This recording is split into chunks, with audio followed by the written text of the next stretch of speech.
kuhakikisha kwamba wale wanatoka shuleni, wale wanatoka college, wale wanatoka university, kuna mpango ya vile watapata ajira. Sababu hiyo ndio safari hii tumeweka mpango kamili, na mimi nataka vijana wa hapa Kiutine mnisikize. Vijana mnanielewa? Tuko na nafasi mara 3 ya nyinyi kupata ajira. Vijana mnanisikia? Mara 3. Number 1, nimekuja hapa Meru tangu jana kuanzia ya housing. Hiyo mradi ya housing tunataka kujenga nyumba 10,000 hapa Meru County katika phase 1. Hiyo manyumba 10,000 tunataka vijana 20,000 watakaofanya kazi hiyo. Tunataka vijana plumbers, tunataka architect,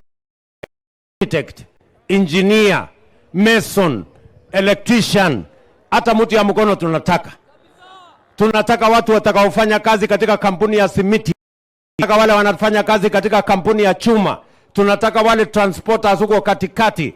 Tunafanya kazi kwa Kware watuletee kokoto na mawe, na tunataka wale wanafanya kazi kwa site. Vijana wa hapa Kiutine na Meru na Igembe Central, nyinyi mko tayari? Vijana mko tayari?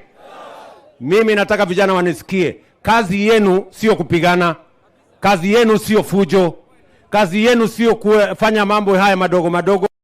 Wewe ujipange na kazi. Nyinyi mnanielewa? Na kazi haiwezi kuja kutafuta wewe nyumbani. Lazima ujipange. Si namna hiyo? Mnanielewa? Mnanielewa?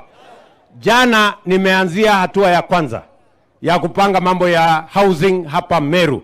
Mimi nataka nijue kutoka vijana wa Meru, nyinyi mko tayari kwa hiyo housing? Mko tayari? Sisi tulikubaliana kazi ni kazi.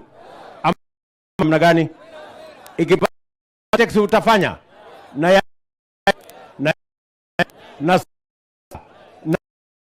na carpenter na hiyo ingine plumber na hata hiyo ingine ya mkono. Mko tayari ya mko?